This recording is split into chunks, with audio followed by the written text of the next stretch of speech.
ver si podemos escucharnos. ¿Qué tal, pastor? Sí, perfecto, yo lo escucho muy bien. Muy bien, así vamos a dar comienzo, en el nombre del Señor vamos a dar comienzo, usted pueda compartir con nosotros esta transmisión también y esta bendición de estar con nosotros y bueno, damos gracias al Señor por esta bendición de estar conectados a través de la radio, a través de la 90.5, a través también de cada aplicación de nuestra radio, a través también de la radio de Puerto Deseado. La 90.5, damos bienvenida también a todos nuestros oyentes de la radio Manantial de Vida de Caleta Olivia y a la 90.5 nuestro pastor Enrique Bandani, la 92.3 de la ciudad de Sarmiento, la 103.5 Ingeniero Jacobasi, a la 95.3 de radio de la Cera Santa Cruz, al 89.5 Estación Luz 97.1 y damos comienzo en el nombre del Señor. Mi pastor, bueno, ante todas las cosas le agradezco mucho su tiempo, su valioso tiempo, sé que es un hombre muy ocupado. Le agradezco mucho su tiempo, su humildad también sobre todas las cosas y agradezco a su hijo en primer lugar porque bueno, fue él parte de esta bendición para nosotros y como siempre lo decimos, esta entrevista la comenzamos en el nombre del Señor. Si el Señor no estuviera con nosotros sería en vano esta entrevista, ¿sí?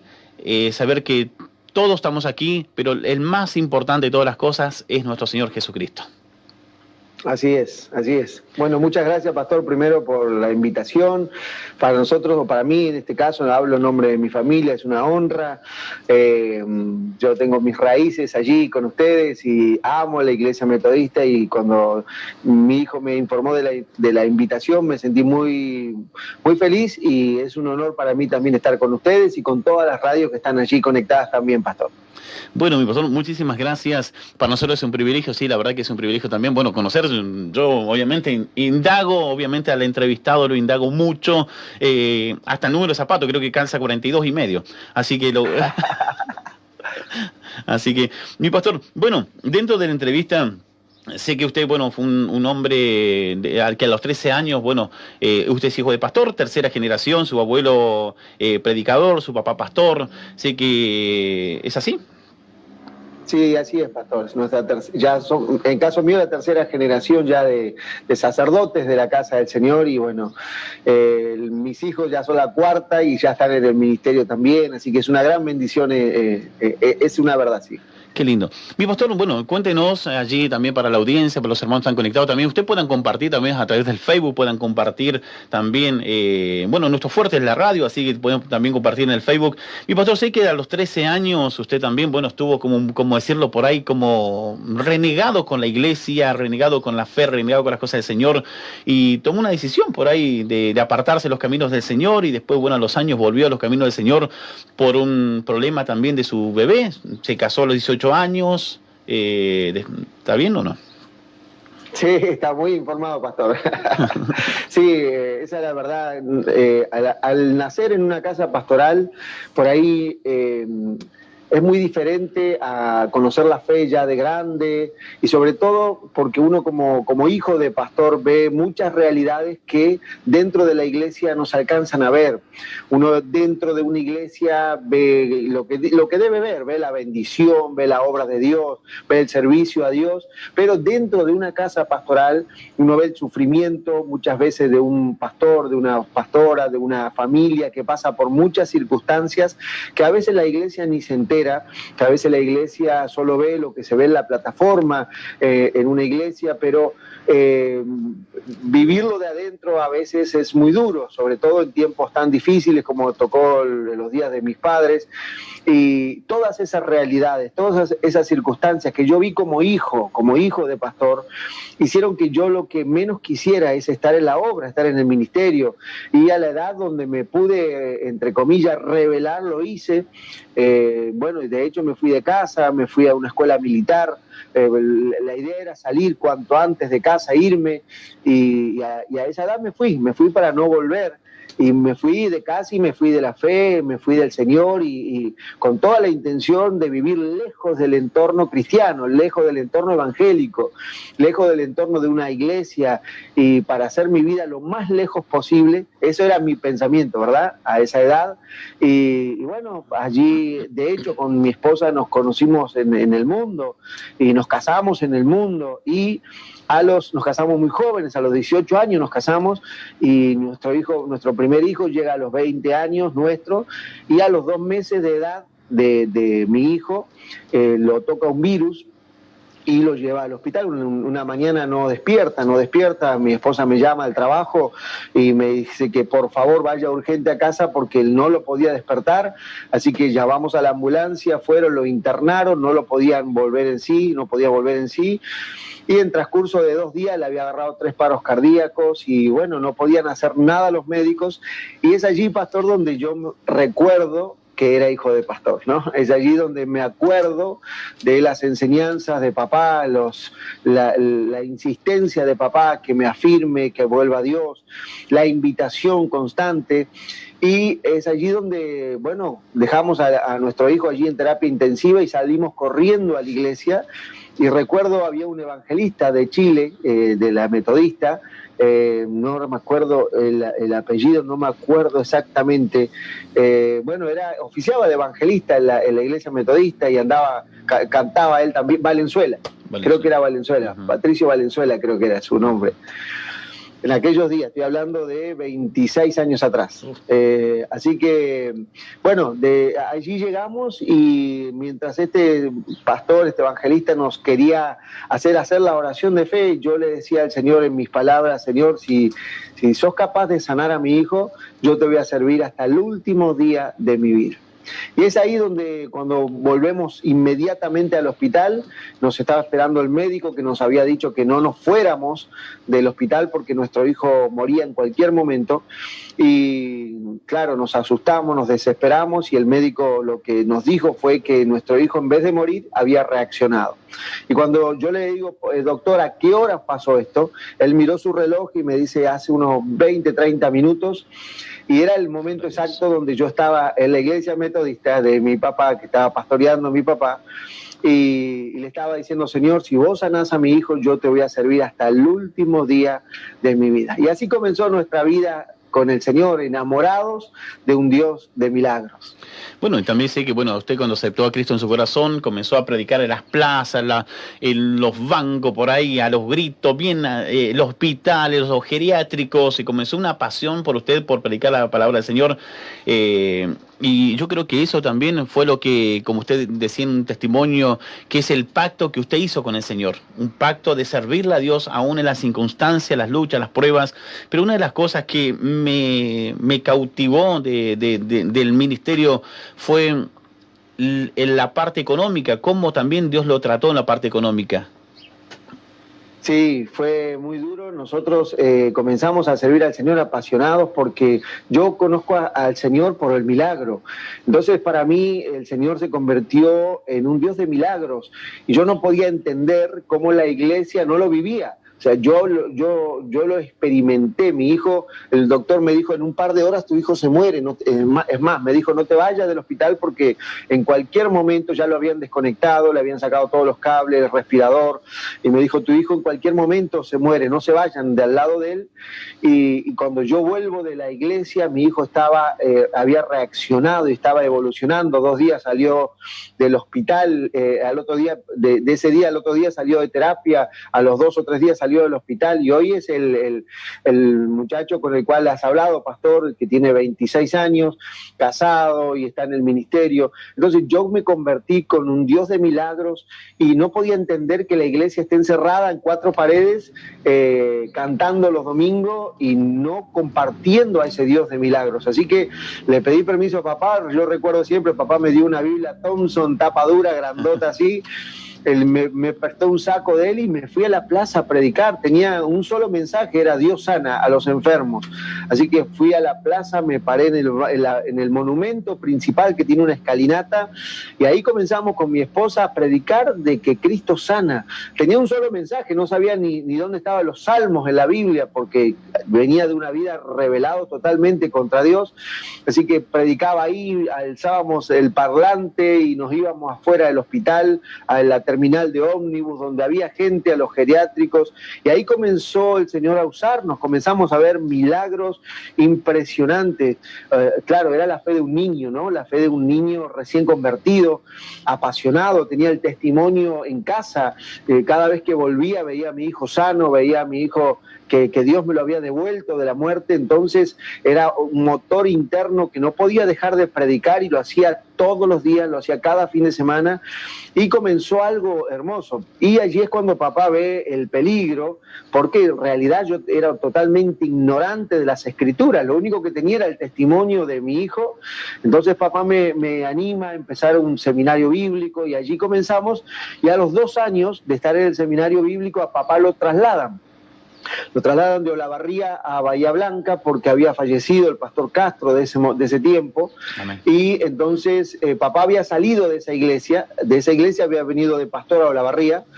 Entonces, bueno, por todas cosas que pasan en cosas así, le pidieron a papá que vuelva a pastorear allá a Bahía Blanca, así que él, como no tenía un equipo quizás ministerial aquí formado, dice, bueno, hijo, te vas a tener que quedar. Y yo le digo, papá, vos sabés que yo pastor, yo hago lo que sea, pastor. No, hijo, tranquilo, que va a ser por una semana, un mes, 2 meses, hasta que manden un pastor. Así que allí, con 2 años de convertido, 2 años de seminario, nos deja como encargados de obra, ¿no? Y allí quedamos por 2 años y nunca mandaron el pastor.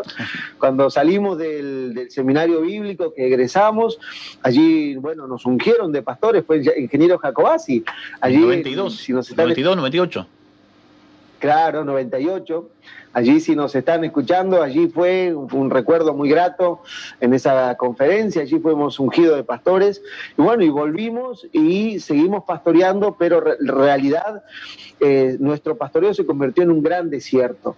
La gente que había dejado a papá no siguió, porque estaba acostumbrado al pastoreo de papá, un hombre mayor, con experiencia. Y de repente, imagínense, pastores de 22 años, claro, de 24 años, totalmente inexpertos, apenas conociendo la escritura. Entonces, la verdad que la gente no se quedó, la gente quedamos solos, y pastoreamos por 12 años a 5 personas, pastor. La verdad, fue un desierto interminable, pero muchísimos fines de semana predicarle a mi esposa y a mis hijos solamente. Y bueno, fue ese el desierto económico también, conocimos la pobreza más extrema que se puede conocer realmente, encima de la soledad del ministerio, no tener a nadie cerca, no tener a nadie que nos enseñe, más allá de una visita de un superintendente cada tanto a dar la Santa Cena. Teníamos en aquel tiempo, que ya partió con el Señor, el pastor Loyola de Mar del Plata. Él fue alguien dentro de todo cercano, que nos ayudaba cada vez que iba, cada 4 o 5 meses, o a veces más, a dar la Santa Cena, y eso era todo lo que teníamos, y crecimos. Esos primeros 10, 12 años fueron un desierto. Nuestros hijos crecieron en esa pobreza muy extrema, muy extrema. Yo no la había visto nunca a ese nivel de pobreza. Una casa muy antigua, se llovía todo, no teníamos auto, era solo una moto para mí, otra para mi esposa, esas motos pequeñitas, y allí íbamos, era a la iglesia cuando no llovía, cuando llovía iba yo solo, así que muchas veces nos tocó pastorear en esa condición. Ese fue el largo desierto, que no fue, pastor, 1 año, 2 años, fueron 12 años, hasta el punto que llegó el quiebre, donde yo literalmente siento que mi papá se confundió, que mi papá me puso allí en un lugar que estaba vacío y que había que dejar a alguien, pero que no fue Dios. Porque yo digo, esto no puede ser el ministerio, yo no puedo estar en esta condición. Mis hermanos tenían una empresa de construcción y ellos prosperaban, avanzaban, ellos estaban bien económicamente. Y nosotros, la pobreza extrema, y en esa condición hablando de un Dios de poder, hablando de un Dios que cambia las realidades. Así que fue muy largo este desierto. Yo sé que también de los tiempos difíciles que pasaron, tenían, yo creo que fueron 40 tachos afuera para el agua, sí, donde se goteaba tanto la casa.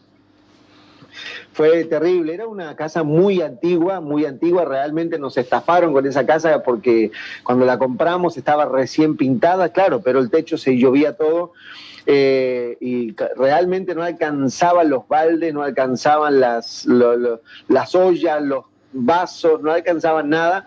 Y siempre recordamos con Amorina, la pastora, con mi esposa, que cuando nos agarraba la lluvia fuera de casa, era un llanto de mi esposa porque sabíamos que al volver todo iba a estar mojado. Se mojaban las camas, se mojaba la ropa. De hecho, la pieza de mis hijos, que estaba en un desnivel, cada noche que llovía, ellos tenían un solo lugar de la habitación donde no se llovía, pero a la mañana siguiente había 2 o 3 centímetros de agua dentro de la pieza. Así crecieron mis hijos. Realmente fue un desierto muy, muy largo. Y la preocupación mía fue porque era un barrio muy peligroso, había droga, había delincuencia. Entonces yo le decía, Señor, ¿por qué me dejás criar a mis hijos en esta realidad? ¿Qué les va a esperar a ellos? Lo mismo, porque se van a formar en ese entorno, van a ser amigos en ese entorno.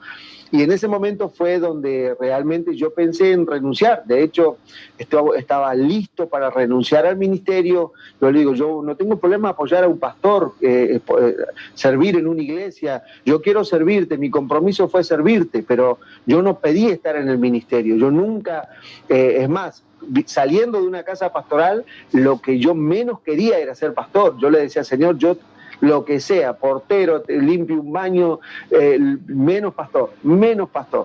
Y bueno, en esa realidad fue que transcurrió nuestros 12 años de desierto. Dentro de eso también, dentro de la pobreza total, su esposa se levantaba de madrugada a coserle las zapatillas a sus hijos. Sí, bueno, ahí aprendimos todo, ¿no? Aprendimos a sobrevivir. Y yo tenía un solo traje, tenía un par de zapatos que le cambiaba el cartón de abajo porque tenía un hueco así abajo.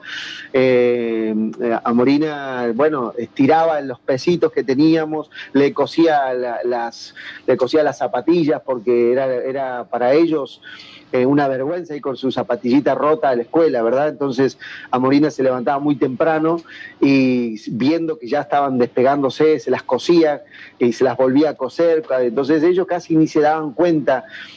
Fueron días muy duros, pastor, muy duros. Bueno, muchas noches sin cenar. Nosotros, a los chicos siempre, a Amorina le gustó cocinar y siempre se las rebuscó, siempre. A ellos no les faltó un plato de comida, pero a nosotros sí. Y esa fue una de las crisis. Yo decía, Señor, si las aves comen, si tú te encargas de que las aves coman todos los días, ¿qué pasa con nosotros? ¿Qué pasa con nosotros? ¿Cómo podés permitir que en esta realidad nos golpee tan fuerte? Y bueno, nosotros éramos jóvenes, podíamos aguantar todas esas situaciones, pero por dentro hay algo que se va demoliendo, pastor, hay algo que va desboronándose, ¿no? Las expectativas, los sueños con los que uno arranca, que son el sostén muchas veces de un ministro, esos sueños, las palabras que Dios nos había hablado, ya casi no quedaban nada de eso, por causa de esas realidades. También, ¿qué siente usted hoy cuando va a una roticería? Cuando va a una roticería, ¿y por qué mira al espejo?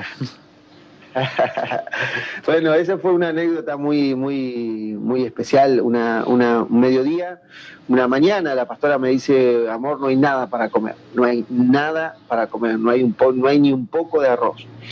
Así que yo tenía una motito, tenía una Sanelita que de hecho, sea de paso, este año pasado la volví a recuperar. Después de como 15 años, volví a recuperar esa moto, la mandé a restaurar.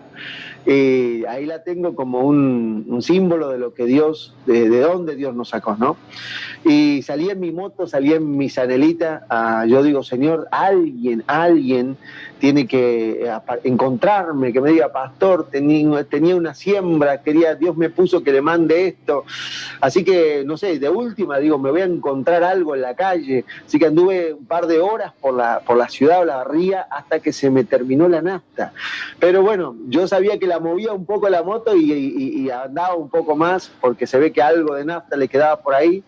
Y y llego al centro y veo a uno de los pastores importantes de la ciudad que entra a una roticería. Él tenía un Mercedes-Benz en ese momento, un auto muy hermoso, y era un hombre que era el presidente de la pastoral, y bueno, un hombre cercano, o sea, alguien, yo podía llegar a él tranquilamente y decirle: pastor, ¿me podés prestar algo de dinero? Pero era en mi interior esa batalla: señora, a este extremo, ¿querés que yo pida plata prestada para comer? Hasta este extremo tengo que llegar. Y estaba en esa batalla en mi interior, a media cuadra de la roticería donde él estaba, y cuando lo veo que él sale con sus bolsas, la carga en su auto, pone en marcha y arranca. Y yo digo: ya está, listo. Yo voy y le pido prestado si me puede dar para comer. Así que lo salgo siguiendo en mi moto, y cuando lo estoy por alcanzar se me apaga la moto, ya no tenía nafta, se me apaga la moto y yo veo que él se va. Yo muevo la moto, arranco un poquito, intento seguirlo otra vez y nunca lo alcancé. Él nunca se enteró que yo lo seguí para pedirle algo para comer. Así que encima se largó a llover, llegué a casa sin dinero, con la moto al lado, y bueno, algo había pasado. Morina había encontrado algo, unas monedas, compró un paquete de arroz y almorzamos ese día, pero quedó marcado en mi corazón y bueno, cuando Dios nos bendijo, quedó a fuego esa experiencia, y realmente nunca puedo olvidarla, jamás. Y cada vez que, como decías, cada vez que salgo de un lugar de comida, cada vez que salgo, me aseguro que no haya un Gustavo Ortega a media cuadra esperando una mano de alguien, ¿no? Y hoy nos toca, no sé, estar a cargo de la pastoral. Hace muchos años, es la 4ª vez que estamos al frente dirigiendo la pastoral de la ciudad, y siempre recuerdo eso, porque hay muchos colegas que pasan a veces necesidad, muchos colegas que a veces, y nunca puedo olvidar ese Gustavo Ortega que persiguió a un pastor para pedirle para que le dé para comer. Y yo sé que fueron experiencias que tenían un propósito, no en ese momento quizás, sino para hoy, no olvidarnos, nunca olvidarnos que comimos arroz por mucho tiempo. A Morina comprábamos un poco de harina y a Morina hacía pizzas, cantidad de pizzas, y comíamos semanas enteras pizza, con el queso no existía, porque era un pequeño quesito repartido en toda la pizza. Y los Ortega tenemos hoy un problema, es el queso. A lo que sea le ponemos queso porque nos faltó tanto y lo recordamos. Y no sé, lo que comamos lo llenamos de queso porque recordamos y nos reímos siempre como familia, porque crecimos, nuestros hijos crecieron a pizza sin queso. Y esa fue la realidad, pastor, de esas experiencias. Sí, bueno, está allí conectado está mi pastor Gustavo Mardones de Las Heras.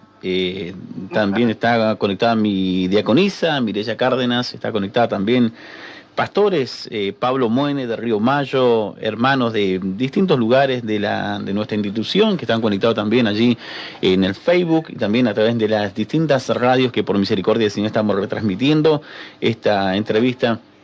Mi pastor, dentro de esto, bueno, la parte esa, la que a mí, cuando escuché esa parte también, como le decía, recién me mandan un mensaje, me dicen: ¿quién te pasa información? Los de Macri, me dicen. Los espías de Macri, me dicen. Así que, pero es una realidad, uno debe indagar, preguntar a las personas, pero yo creo que la parte de ustedes que saliendo de la roticería y hoy por hoy usted hace lo mismo, eso yo creo que a usted la marcó, obviamente, le marcó su ministerio pastoral, su vida, su gente. Hoy como está, puede entender a una persona, un hermano que llega con muchas necesidades, usted lo puede entender simplemente con la mirada, lo entiende. Sí, es verdad, y creo que es Dios tenía planes, Dios tiene planes para todos nosotros, Dios tiene planes grandes, pero tenemos que ser formados. Yo le doy tantas gracias a Dios, tantas gracias, porque en estos últimos años, 15 últimos años, Dios nos ha bendecido como nunca nosotros lo esperamos. De hecho, como nunca se lo pedimos. Dios nos ha bendecido, nos ha prosperado como yo no lo había visto, pastor. Es algo que nos ha sorprendido. Hemos comprado 2 hectáreas de tierra, hemos construido un templo para 1000 personas, 2 hectáreas en plena ciudad, 2 hectáreas unidas. Dios nos permitió en el lugar importantísimo de la ciudad, en 2 avenidas, una compra importantísima en dólares, algo increíble, que fue un milagro y lo estamos pagando, ya vamos pagando más de la mitad. Construimos un templo sin deuda, lo terminado para 1000 personas, sin un crédito de los bancos. Dios nos regaló una casa como familia en el pleno corazón de la ciudad, en el lugar más importante de la ciudad, una casa gigantesca, con lo que nunca soñamos, de hecho vive Jehová, que nunca se lo pedimos, pero yo sé que todas esas huellas de la pobreza, del desierto, de la escasez, tenían un propósito, y es que nada de esto mueva nuestro corazón. Claro, estamos agradecidos, lo disfrutamos, pero es entender que el reino es otra cosa, es la carga por las almas, es preocuparse por cada familia, que venza sus ruinas, que venza, porque para eso Cristo fue a la cruz. En la cruz fue vencida la ruina, y hoy lo podemos ver del otro lado.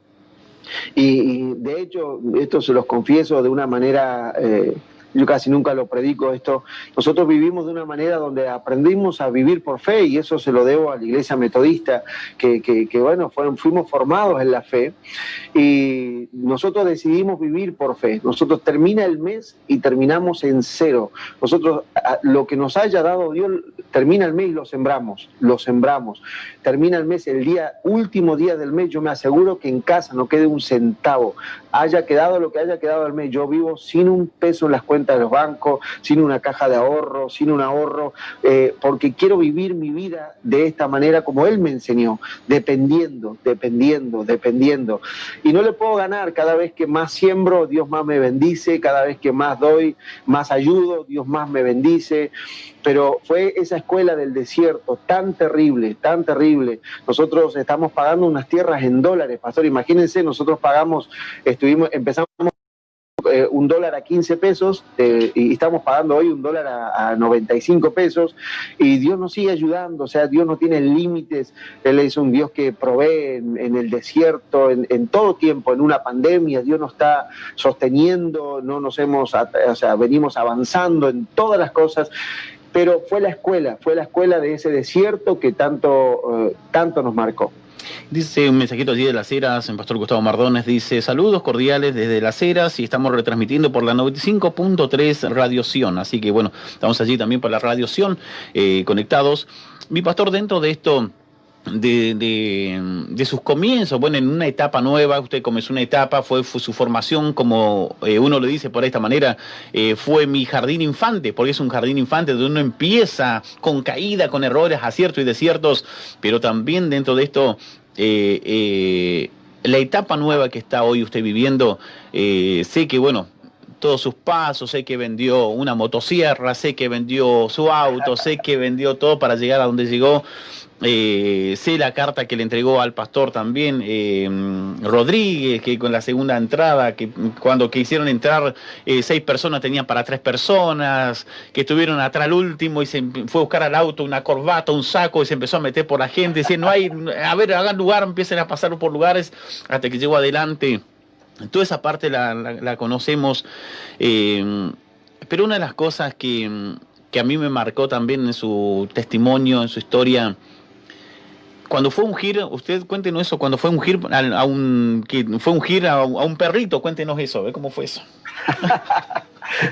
Claro, cuando nosotros volvimos de nuestro primer viaje a Colombia, realmente volvimos con un deseo de ver la gloria de Dios. Yo nunca olvido nuestros primeros años. Yo vi milagros como nunca antes había visto, pastor. Imagínense, yo vi estaba hablando de alguien que tenía 2 semanas de convertido, y yo oraba por los sordos y oían, oraba por los ciegos y veían. Yo creo que fue una muestra, como una muestra gratis, ¿no? A veces tenemos ese, que en los supermercados te dan un extracto, una muestra, y yo digo, esto es la vida cristiana.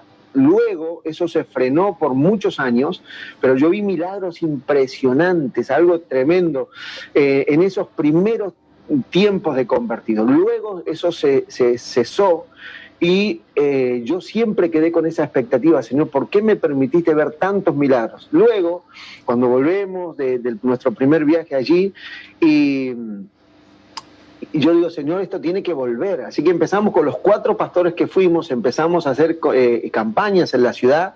De hecho, íbamos a pasar por todos los barrios y comenzamos a ver que no pasaba nada. Automáticamente era nada. Era la misma gente de la iglesia, de las 4 iglesias. Yo tenía 5 personas, así que imagínense, eran 400 personas de las otras iglesias y 5 míos. Éramos 405 en cada reunión y no se convertía nadie, no se sanaba nadie, pero ese fue el detonante. Un día estábamos por comenzar, o no me acuerdo si era al comienzo o al final de la reunión, y aparece una hermana, estábamos los 4 pastores, y aparece una hermana y dice, pastor, perdóneme el atrevimiento, nos dice, ¿qué pasa, hermana? Dicen, ¿le podrán orar a mi perrito que se está muriendo? Dice, está enfermito. Claro, venga. Y empezamos a orar ahí por el perrito. Y vive Jehová, pastor, que cuando estábamos orando por el perro se muere. Y el pastor que lo tenía en la mano lo movía y no hubo caso, se murió. Así que la señora agarra a su perrito y dice, no importa, pastor, ya estaba muy enfermito. Y se lo llevó muerto. Y yo cuando llego a casa, de la risa pasé al llanto. Yo digo, Señor, me llamaste, me mostraste tu gloria y ahora se mueren los perros cuando le oramos. Y es allí, en esa noche, donde vuelve todo en mi corazón, el desierto, todo lo que habíamos pasado, y esa fue la primera palabra que Dios nos dio, y Él me dice, solo tú y yo. Yo pensé que había sido audible, de hecho fui a la habitación y desperté a mi esposa y le digo, ¿lo escuchaste? ¿Lo escuchaste? Para mí resonó en todo el departamento donde estábamos, yo la oí, para mí fue audible, no fue en mi espíritu, yo conozco la voz del Señor en mi espíritu, pero esto fue audible, solos tú y yo. Así que tomamos una decisión a esos pastores amigos que eran de la ciudad, les dijimos, bueno, queremos apartarnos a buscar a Dios, y ahí comenzó nuestro tiempo profundo de búsqueda con el Señor. Sí, dentro de esto, bueno, allí comenzó esa parte, justo me ganó usted de mano esa parte que era solo tú y yo, era una parte que venía, pero me la ganó de mano, pero es una realidad. Yo creo que yo escuché su testimonio una vez allí en Comodoro Rivadavia, exactamente en el Tabernáculo de la Fe. Allí fue que estuvimos en una reunión, allí estuve yo y escuché su testimonio, me gustó mucho, pero también de todo esto fue la intimidad con Dios, su intimidad de orar 5 horas, 4 horas. Yo creo que esa es la base de todo pastor, de todo cristiano, es la base, es la oración. Sí, ese es el secreto de todas las cosas, pastor. Allí comenzó nuestra realidad con el Espíritu Santo. Cuando Él me habla de solos tú y yo, entonces hablamos con mi esposa y dijimos, bueno, vamos a quedarnos solos. Y lo hicimos, literalmente lo hicimos, nos quedamos solos. Ellos siguieron con las actividades, nosotros nos quedamos en casa y ahí empezó la búsqueda, desesperada, agónica, porque realmente el primer tiempo no pasaba nada. El desafío era estar todo el tiempo que yo antes estaba trabajando en lo secular, ahora buscando al Señor. Y los primeros meses fueron una muerte. Yo sentí morir esta carne porque no podía, es como que había un límite, de allí no podía atravesar. Yo como buen pastor sabía orar, me arrodillaba y oraba 1 hora seguido sin parar, podía orar sin parar 1 hora, 2 horas, quizás leer la Biblia 1 hora, pero ahí me doy cuenta que somos formados como creyentes, como pastores, como ministros, tenemos hábitos que son muy sanos, pero de ahí a la comunión con el Espíritu Santo es algo muy diferente.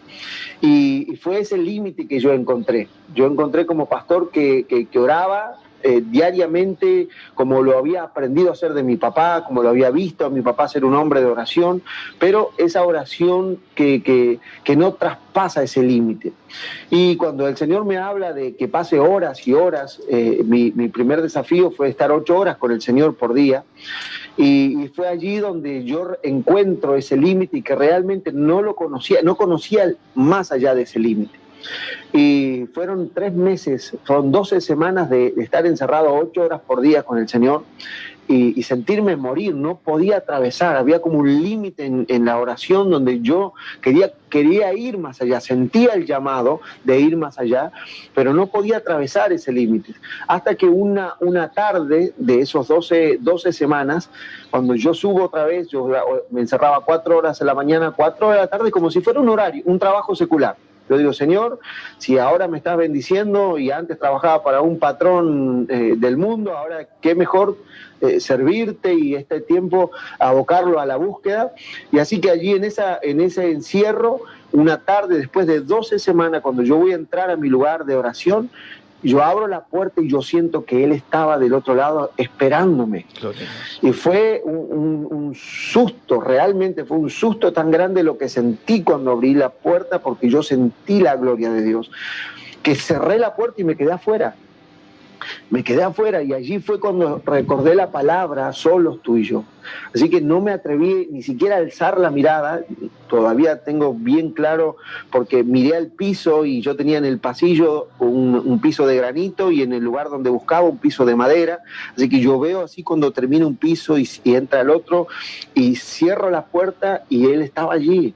Y ahí comenzó para mí la experiencia que nos ha traído hasta aquí. Esa tarde se hicieron las 8 de la noche, yo entré a la 1 de la tarde a ese lugar y se hicieron las 8 de la noche y yo estaba postrado, adorando, buscando, yo no me di cuenta que se pasaron 7, 8 horas en la tarde, mi esposa va a ver qué me pasa y yo salgo y le digo, está ahí, lo encontré, él me vino a visitar, está ahí, así que subí, quería que no se vaya, me agarró la madrugada, no sabía qué hacer, yo pensaba, Señor, si me voy a dormir te vas a ir, yo no quiero que te vayas, me costó tanto que vinieras, así que bueno, dormí un par de horas, puse el reloj 3 horas después, no sé, me habría costado como las 4 de la mañana ese día, y yo dije, Señor, necesito dormir unas horas para volver a buscarte, y me desperté antes que soy el despertador, y fui otra vez a ese lugar, y allí estaba su gloria, y desde ese día cambió nuestra vida para siempre. Para siempre.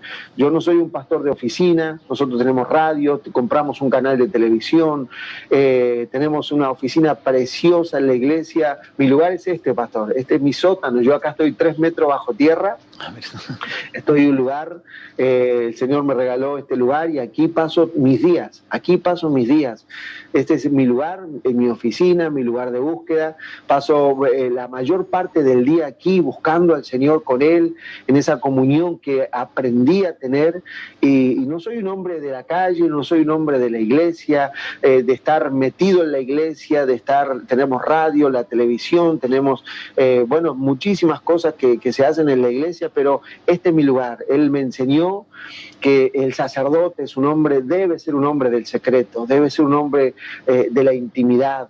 De hecho, pastor, en las vestiduras sacerdotales, el Señor hasta la ropa íntima del sacerdote la planeó de seda para que, pensando en que sea un hombre del secreto, que no transpirara, que estuviera en el silencio, en la quietud de la presencia de Dios. Y nosotros a veces hemos querido hacer la obra porque sentimos esa carga de hacer la obra y nos olvidamos lo más importante del Señor de la obra. Y mientras yo paso mis días aquí, mi vida hace 15 años que encontré esta realidad, Él ha hecho todo lo que yo jamás en mi vida hubiera podido hacer. Hace ya el segundo intendente que se entrega a Cristo en nuestra iglesia, que se discipula con nosotros. Él fue el primero, el anterior, que nosotros teníamos la iglesia frente a la municipalidad y él abrió su corazón, tenía una hija con problemas de adicciones y confesó sus pecados a los gritos en su despacho. O sea, Dios nos ha dado autoridad aún sobre el gobierno. Nosotros jamás le hemos ido a pedir ayuda, hemos aceptado jamás una ayuda económica, jamás. Yo creo, y por favor nadie se ofenda con esto, es mi fe, yo creo que la iglesia está sobre la política. No es la iglesia que le pide a la política, sino que la iglesia está sobre la política. La autoridad que Dios nos ha dado como sacerdotes está sobre ellos. Son ellos los que necesitan de nosotros y no nosotros de ellos. Esa es lo que yo creo. Y así lo vivimos, o nos hemos convertido en consejeros de los políticos, pero nunca hemos aceptado la ayuda de los políticos. Y hemos vivido, y yo sé que ha sido encontrar al Señor en el secreto que nos ha puesto en autoridad en la ciudad. Así es, una realidad. Mi pastor, dentro de la entrevista, ¿qué es su esposa para usted? Más allá de que usted me diga mi esposa, ¿no? Pero ¿qué es su esposa para usted? Bueno, mi esposa es creo que lo más importante que Dios me ha dado después de su presencia y el llamado. Somos un equipo. Mi esposa es una mujer maravillosa que me acompañó en el desierto más horrible de que un hombre puede enfrentar, que es no tener para darle comer a sus hijos. Ella formó a mis hijos. Yo trabajaba 8 horas y luego estudiaba en el seminario. Cuando el Señor me llama, a mí me faltó terminar 2 años el secundario. Así que mi esposa me cubrió 6 años en casa, porque yo tuve que terminar 2 años el secundario de noche para luego hacer un seminario bíblico. Hoy estamos estudiando los dos una licenciatura, ya vamos por el tercer año, nos faltan 2 años para una licenciatura en teología. Y ella fue la mitad del ministerio. Hoy tenemos 4 hijos que sirven al Señor, mis 2 hijos mayores están en el ministerio a tiempo completo, pastorean con nosotros, se casaron con 2 chicas colombianas. Mi hija mayor ya el próximo año se va a la universidad a Colombia a estudiar, y mis 4 hijos decidieron por voluntad propia servir al Señor. El resto, pero mío. Eso es fruto de la mamá que tuvieron, de la pastora. Ella muchas veces tuvo que, no sé, al faltar yo, sacar a los chicos a la plaza, a jugar un partido de fútbol con ellos, pintarles el mundo de rosa cuando no era rosa, era gris oscuro, porque no había para comer. No sé, hacerlos soñar con cosas. Me acuerdo que los chicos, claro, a la edad de 5, 6, 7 años, los chicos piden, y ella se la ingeniaba para siempre dejarlos con esperanza. Decía, listo, hijito, vamos a anotarlo y lo vamos a poner en oración, vas a ver que el Señor nos va a dar. Y ellos siempre recuerdan, mamá nos dejaba contentos, mamá nos dejaba esperando que eso iba a venir, y no había un peso ni para comer. Entonces, yo todo lo que hemos logrado lo debo a que había una mujer en casa que se echó la familia al hombro, los hijos, que yo trabajaba 8 o 10 horas para traer la comida, y aparte iba a la escuela, y luego fue el seminario bíblico, y se puso la familia al hombro para creer por este sueño. Entonces, es todo, mi esposa es todo en el ministerio. Realmente ha sido no solamente esa compañera, ha sido el sostén, ese apoyo para poder llegar hasta donde hemos llegado. Qué lindo. ¿Qué son sus hijos para usted? Más allá de que usted me diga soy el papá, pero ¿qué siente por sus hijos, sus avances, sus crecimientos, sus proyectos? Nosotros vemos y vuelvo a repetir esto, quiero en cada entrevista, cada vez que puedo compartirlo, lo dejo bien claro que esto es mi manera de ver el ministerio. Para mí el ministerio es algo para la familia. Yo creo en la familia sacerdotal. Yo creo que Dios te llama a ti, pastor, y piensa en tu familia y piensa en tu descendencia. Amén. Entonces, hemos formado a nuestros hijos con esa visión, que ellos son parte de una familia sacerdotal, y ellos van a ser la continuidad de lo que Dios nos ha dado. Y Dios nos ha dado palabras para ellos tremendas, que ellos van a lograr mucho más que nosotros, pero son nuestros primeros discípulos, ellos son nuestras manos derechas. Mi hijo mayor es el que nos ayuda en el pastoreo. Mi segundo hijo, Jeremías, es el que está a cargo de los medios, la radio, todo lo que se ve y lo que se oye del ministerio está a cargo de él.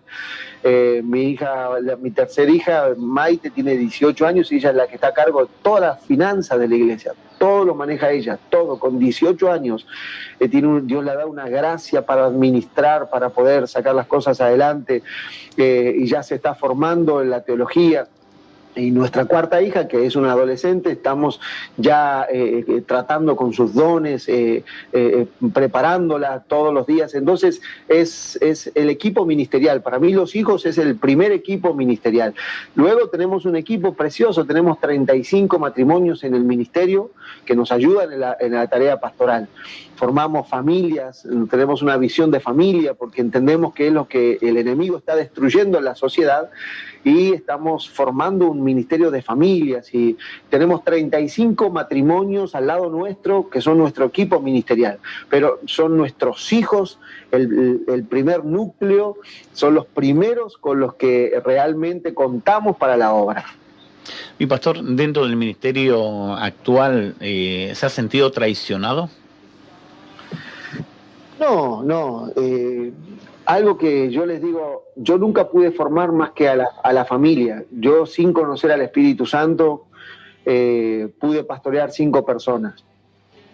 Luego de eso, él trajo a la gente, las trajo. Tenemos casi el 90% de la gente de la iglesia son convertidos con nosotros, discipulados por nosotros. Los matrimonios, el 90% casados por nosotros. Los conocemos de solteros, los casamos, hemos visto nacer a sus hijos, los presentamos a sus hijos. Entonces nos hemos rodeado de gente nuestra, nacidos en casa. Y eso ha sido muy saludable, pastor, para el ministerio. De hecho, yo tengo una postura, y esto es muy privado, yo no acepto gente de otras iglesias. Yo a casi todos les animo, mirá, si querés quedarte 1 mes, 2 meses, restaurarte, pero volvé a casa, volvé a tu casa. Hay un pastor que está orando por vos, hay un pastor que te dio a luz en oración, que veló por vos, yo no quiero ser una causa. De hecho, yo soy el presidente de la pastoral y he hecho un compromiso con los pastores de no aceptar su gente en mi iglesia.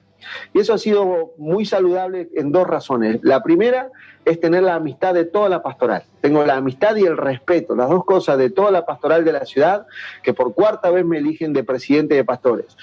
Y tengo, por otro lado, la iglesia llena de hijos de la casa. Entonces, en ese entorno casi no existe la traición, pastor, porque a un hijo vos lo podés retar, lo podés exhortar, le podés hablar duro, lo podés disciplinar y va a ser hijo, no te va a traicionar. Pero a veces cuando dejamos o nos rodeamos de gente que no son hijos, es allí donde yo veo a los pastores sufrir muchas traiciones, divisiones.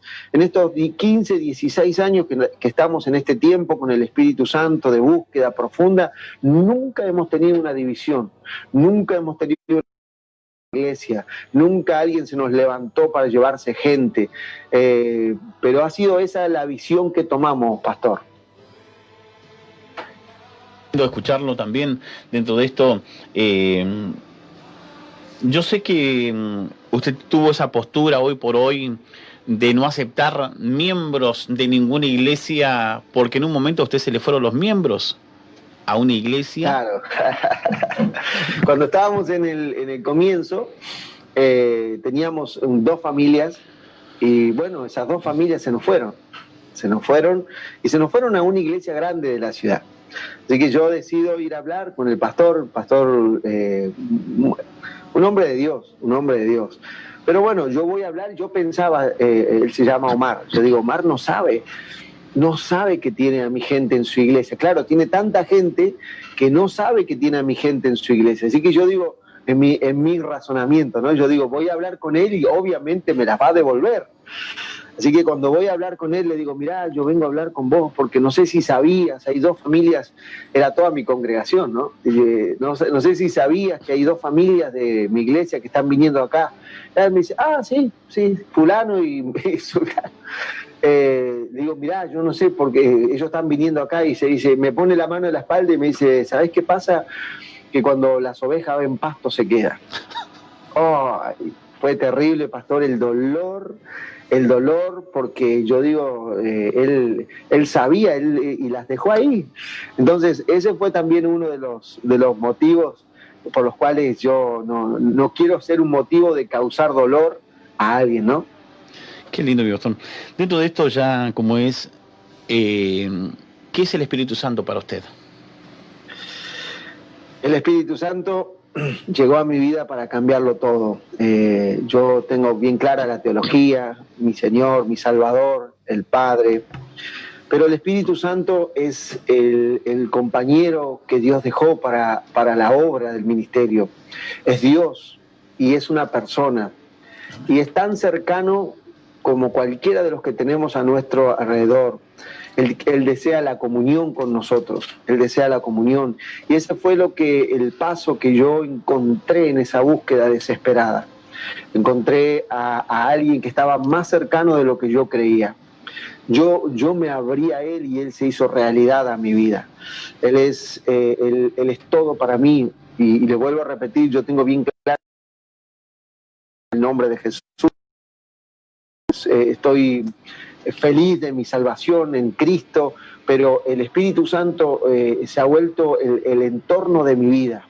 De hecho, mi ministerio fue transformado por Él. Cuando yo entro en esa dimensión de la presencia de Dios es cuando vuelven los milagros, pastor. Nosotros hemos visto resurrecciones, hemos visto, tenemos cantidad de paralíticos que se han levantado de las sillas de ruedas en nuestros eventos, ciegos, gente de cáncer, de HIV, de milagros en una dimensión mucho mayor que los que conocí al comienzo, fueron los que volvieron cuando yo entro a su realidad. Y en esa realidad quiero vivir, por eso paso mi tiempo aquí. Yo soy una persona muy solitaria, porque paso mucho tiempo aquí, no tengo, yo les dije a los pastores de la ciudad, y ustedes saben que yo tengo poco tiempo, pero no es porque esté ocupado, estoy aquí, estoy con él y con mi esposa está en su lugar. Ya tiene su lugar con el Señor, yo tengo este es mi lugar. Él me dijo, yo te quiero aquí abajo, en el lugar de los muertos, me dijo. Claro, yo estoy donde se sepultan los muertos, bajo tierra. Yo estoy 3 metros bajo tierra, no tengo señal del teléfono aquí, y aquí paso mi tiempo con Él. Yo sé que mientras pase mi tiempo aquí en su presencia, allá afuera va a estar todo bien. Allá arriba va a estar todo bien, todo va a estar bajo control. Y así lo he vivido estos 15 años. Entonces el Espíritu Santo se volvió mi entorno. Yo, de hecho, predique lo que predique, termino con Él. Todos mis mensajes terminan honrando la obra del Espíritu en nuestras vidas. Y así enseñamos a la gente a que lo conozca, a que entre en esa realidad. Somos gente de mucho ayuno, nos gusta ayunar, buscarlo, provocar que Él se manifieste. Tengo una palabra que me representa y es los 4 leprosos que estaban afuera de Samaria cuando fue sitiada por los sirios. Y dice la Escritura que uno de esos leprosos se puso en pie, Segunda de Reyes 7, dice que uno de esos leprosos se puso en pie y decide hacer algo. Dice, vamos a ir a los sirios, si nos matan, pero igual si nos quedamos acá vamos a morir igual. Y si entramos a la ciudad por el hambre que hay, también vamos a morir. Vamos a arriesgarnos. Y dice que cuando se pusieron en marcha hacia los sirios, Jehová hizo que los sirios escucharan que venía una gran multitud contra ellos. Entonces yo creo que al Espíritu Santo hay que buscarlo, hay que provocarlo y Él se va a manifestar en nuestras vidas. Y yo me siento ese leproso, me siento literalmente ese leproso que fui a buscar esa otra realidad y la encontré. Y le cuento a todo el mundo que hay otra realidad en la presencia del Señor, hay otra realidad. Y no quiero salir de ahí, pastor, no quiero salir de ahí. He hecho mi lugar cerca a Él. Quizás me faltan muchas otras cosas, seguramente, porque somos parte del cuerpo de Cristo. Lo que yo no tengo, Dios te lo dio a ti y se lo dio al pastor que nos está escuchando. Y a cada uno nos dio una parte y una tarea en el cuerpo. Pero yo he decidido formar mi hogar al lado de Él, he decidido formar el ministerio al lado de Él y he decidido vivir en este lugar, cerca de su presencia. Mi pastor, dentro de la entrevista, una de las preguntas que le hago a todos los entrevistados, ¿usted es feliz? Ahora sí. Sí, pastor, soy muy feliz. Soy un hombre muy feliz, pero desde que lo conocí a Él, sinceramente. Desde que conocí al Espíritu Santo, Él cambió todas mis realidades. Él cambió, claro, tenemos batallas y 100 veces más grandes que las de antes, pero también tenemos victorias 100 veces más grandes que las de antes. Y soy un hombre del secreto, de la quietud, y disfruto la familia. Soy un hombre feliz en mi casa, soy un hombre feliz cuando pastoreo en la iglesia, soy un hombre feliz discipulando. Tenemos una escuela de discípulos, tenemos unos 600 hermanos discipulándose en las escuelas. Tenemos una iglesia que nos ama, una ciudad que nos respeta, pero soy feliz sinceramente, pastor, soy feliz desde que conocí al Espíritu Santo, en esa intimidad. Él cambió mi realidad, Él me volvió a hacer sonreír. Yo siempre les cuento, hay una gente que ha llegado a la iglesia porque dice, pastor, no podemos entender, siempre lo vemos en la televisión y no podemos creer que haya una persona que siempre esté sonriendo, que siempre esté, y claro, eso lo ha causado Él ha cambiado mi realidad y Él ha cambiado todo mi entorno. Yo siempre digo que el Espíritu Santo es el que cambia el paisaje, porque yo vivía a media cuadra del basural, pastor. Calle de tierra, calle de barro, mucha delincuencia, moscas, bolsas de basura en todo el entorno, el olor a basura se me impregnó en la casa, se me impregnó en mi vida. Yo entro a un lugar y si hay una bolsa de basura yo la alcanzo a sentir, porque estuve 15 años al lado de un basural. Entonces, cuando conocí al Espíritu Santo, Él cambió mi paisaje. Él cambió mi paisaje. El Espíritu Santo, yo entiendo cuando por su Espíritu Él creó todas las cosas, Él embellece nuestros paisajes. Él cambió, el Espíritu Santo es el mejor paisajista que podemos encontrar, porque cuando lo conocemos, Él cambia nuestro paisaje. Él cambia. Hoy salimos y estamos aquí en pleno centro de la ciudad, podemos vivir una vida totalmente diferente, pero fue Él, el Espíritu Santo es el que cambió el paisaje de nuestra vida y, contestando tu pregunta, nos ha hecho muy, pero muy felices. Qué lindo. Mi pastor, por última pregunta, ¿qué siente usted cuando llega un pastor a su iglesia? ¿Qué hace usted? Cuando llega un pastor de una iglesia, ¿qué hace usted? Nos ha dado el Señor una sensibilidad muy grande por los pastores. De hecho, casi en todas nuestras reuniones, hablando en tiempo normal, no Claro. No ahora que estamos aislados, casi en todas nuestras reuniones hace muchos años vienen pastores de visita, casi en todas. Ha ido en crecimiento, hemos tenido un gran impacto sobre la pastoral, porque les hablo de una realidad que conozco. ¿Sí? Yo les puedo hablar de la pobreza, les puedo hablar de las crisis en las familias pastorales, les puedo hablar de los hijos porque fui hijo, de la rebeldía de los hijos porque la pasé, les puedo hablar de algo que es un lenguaje conocido para mí. Yo por eso entiendo mi desierto, porque iba a tener que ayudar a muchos amigos, consiervos. No tenemos una tarea pastoral como tal, ¿sí? Yo no tengo una tarea pastoral, no hago esa tarea pastoral de armar una organización, ni mucho menos. No es mi visión. Mi visión es trabajar por mi ciudad, pero sí entiendo que toda la experiencia que hemos pasado ha sido para poder ayudar a muchos en esa tarea. Cada vez que vemos un pastor, y lo vemos en una etapa de nuestra vida, lo vemos en el desierto, lo vemos en el comienzo. Entonces, gran parte del esfuerzo del ministerio ha sido para ayudar a muchísimos ministerios, a muchísimos pastores, a muchísimos que se han vuelto amigos en el caminar, se han vuelto amigos. Tenemos amigos desde Ushuaia hasta Orán, Salta, el límite con Bolivia, Formosa, Clorinda, el límite con Paraguay. Por la gracia de Dios, hemos logrado esa amistad con cientos de pastores en todo el país, pero con ese anhelo de poder compartirles. Te vuelvo a repetir, yo soy ese leproso que vuelvo a la ciudad con buenas noticias. Hay otra realidad. A las puertas de Samaria a gritarles, hay otra realidad, y es la realidad del Espíritu. Yo creo que es parte del ministerio poder compartir lo que encontramos. Si recuerdas bien en esa palabra, el leproso le dice al otro, no estamos haciendo bien. Dios, hemos encontrado el campamento y no lo estamos compartiendo. Entonces, yo entiendo que parte del ministerio es compartir con los consiervos las realidades que hemos encontrado. Bueno, yo pensaba que me iba a decir que le daba el micrófono a cada pastor que va a veces, muchas veces, porque su pastor lo hizo con usted así, de esa manera. Sí, lo hice, pastor, muchos años, pero llegaron a haber 50, 70 pastores en una reunión. Wow. Y se nos extendían a 4 horas, 5 las reuniones, porque darle el micrófono a un pastor... Sí. Así que lo hicimos muchos años, pastor, muchos años, porque cada vez que llegaba un pastor a la iglesia yo me veía como en Colombia, ¿no? Entonces, lo que cambiamos la modalidad, lo que hago es después de cada reunión me voy a compartir con los pastores. Cenamos, compartimos con ellos,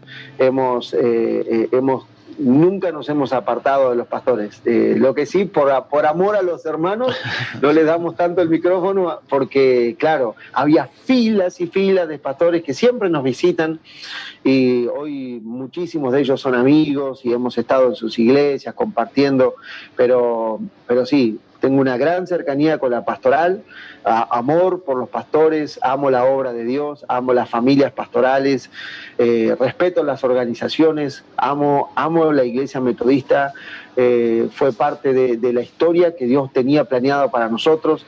Los principios más fuertes que rigen mi vida los aprendí con ustedes.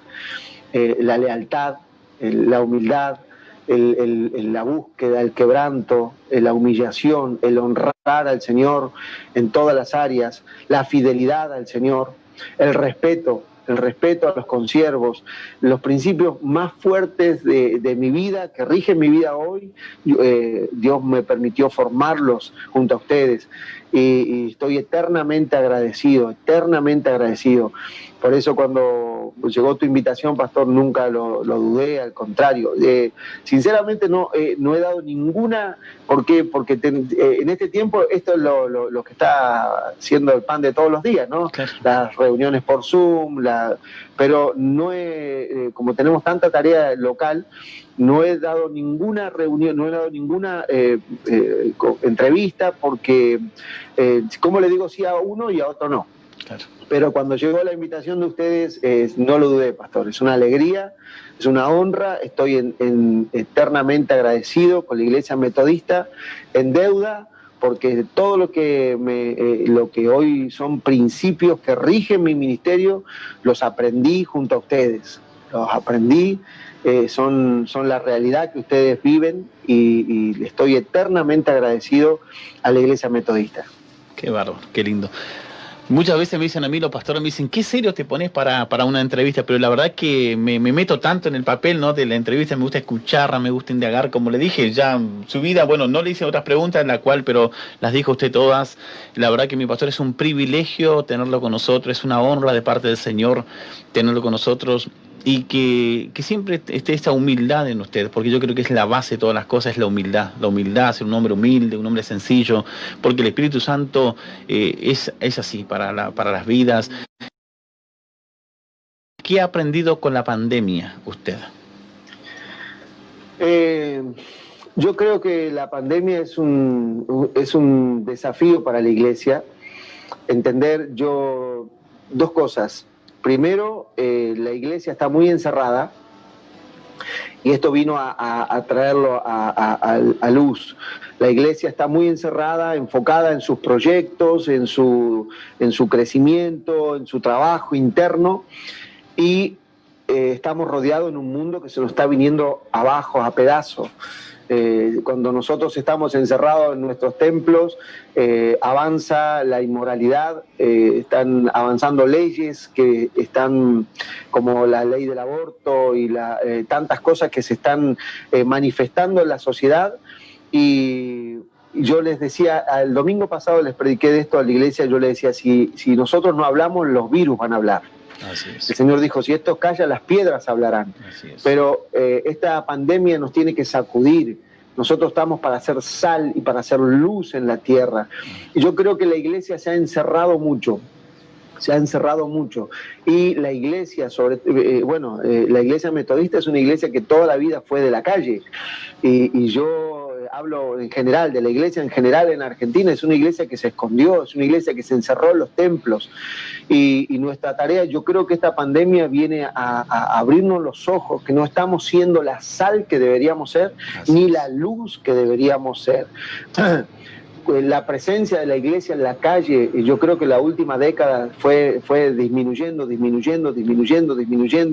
y pensamos que eran otros tiempos, y la humanidad y la sociedad necesita la misma respuesta, y es escuchar que Jesucristo sigue salvando, que Jesucristo sigue sanando, que Jesucristo sigue salvando familias, transformando hogares, convirtiendo al borracho, al drogadicto.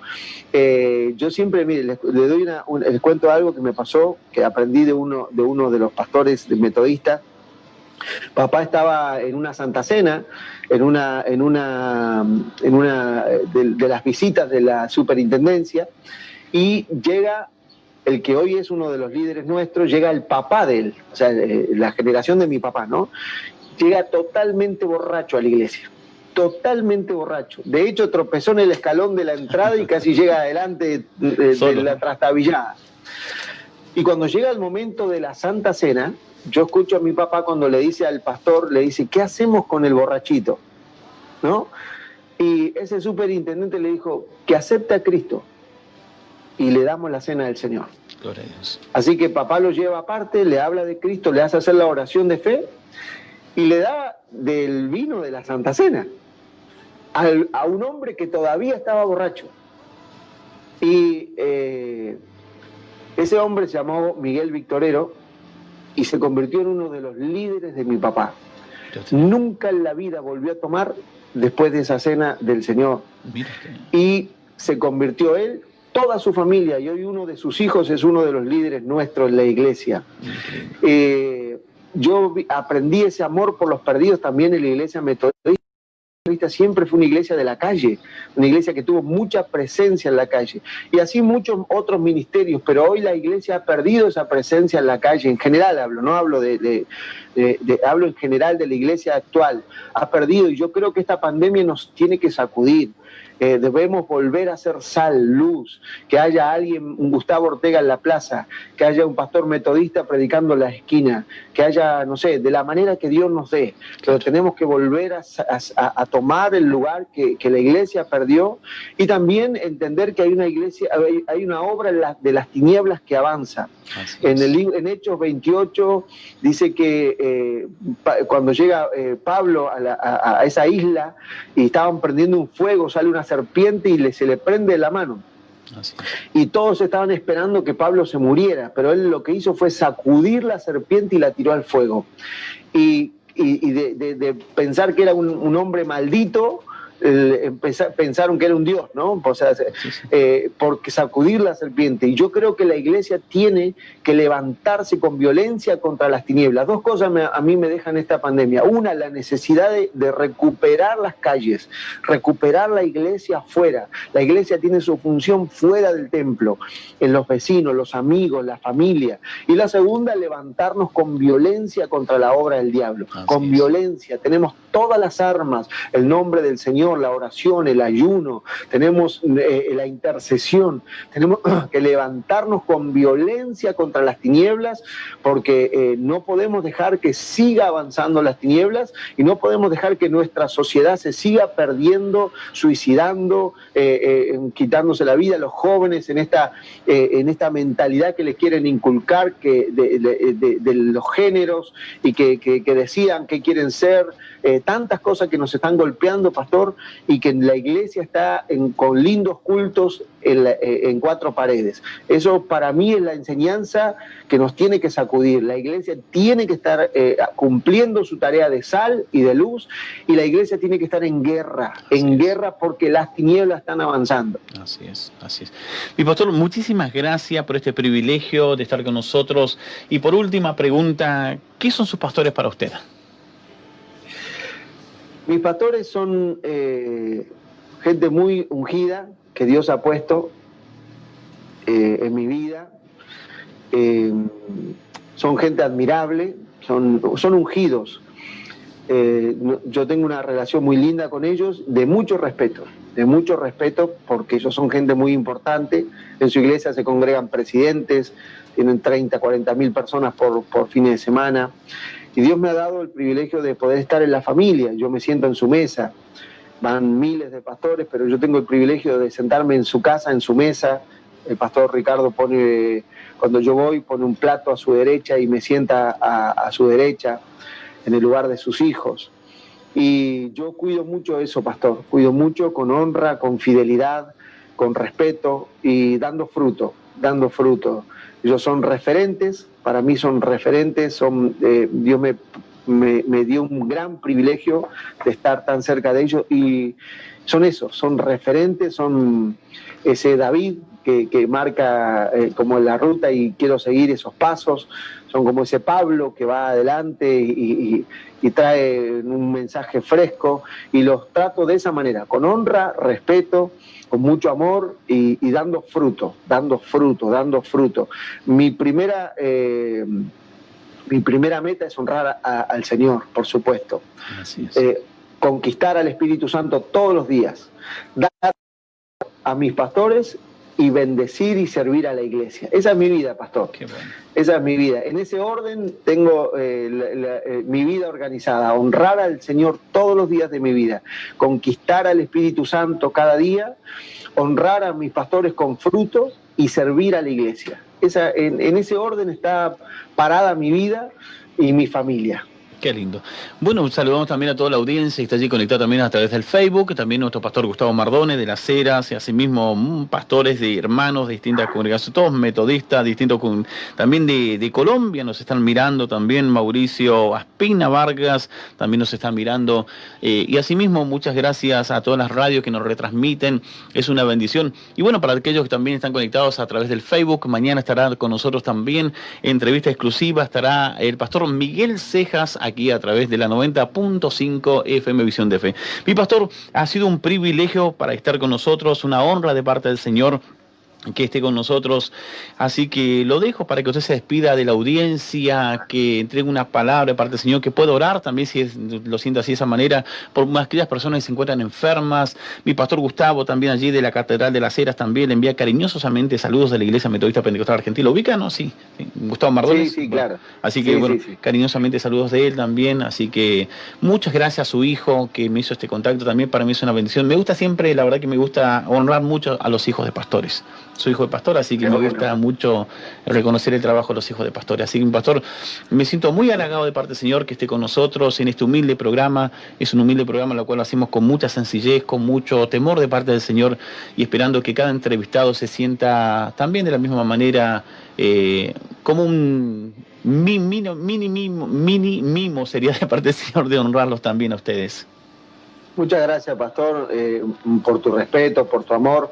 Y primero quiero decirte que Dios tiene algo grande para tu vida, pastor. Eso es lo que siento de parte del Señor. Estás a punto de entrar en una nueva etapa. Yo no sé cuáles son tus sueños, tus metas, pero eso quiero compartirlo antes de orar. Creo que Dios está a punto de llevarte a un nuevo tiempo, que has esperado por mucho tiempo, has honrado a los siervos del Señor, has honrado a la iglesia, pero llega el tiempo donde el Señor quiere levantarte y quiere hacer algo grande en tu vida. Yo no sé, junto a tu esposa han estado clamando por muchas cosas, pero tomen esta palabra, viene un nuevo tiempo y está a días de empezar a manifestarse en ustedes, como familia hablo, tu esposa, tus hijos, tu hogar, viene un nuevo tiempo para ustedes y eso va a cambiar muchas cosas. Y por tu servicio a Dios y por tu servicio a los hermanos, el Señor te va a recompensar. Saludo también a todos los consiervos que están allí. Gracias por todo lo que hacen, por la obra del Señor. Sigan adelante, no se desanimen. Hay nuevos tiempos, hay puertas que Él va a abrir en este tiempo, hay puertas que Él va a abrir. Para ustedes, crean por eso que están pidiendo, porque Él es fiel. A veces parece que tarda la respuesta, pero Él es fiel. Y quiero terminar con una oración por aquellos que están escuchando y necesitan una sanidad.